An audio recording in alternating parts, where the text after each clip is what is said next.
Hello, আসসালামু আলাইকুম guys. এখন আপনাদের সাথে সকাল ৬টা বাজে যোগ দিয়েছি আমি।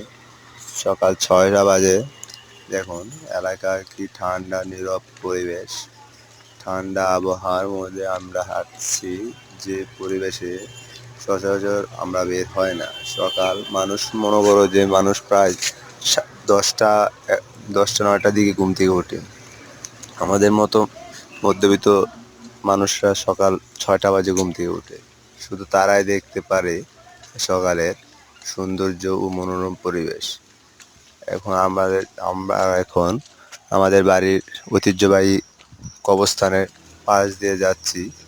বুঝতে পারছেন? আর সামনে আছে ডাব গাছ।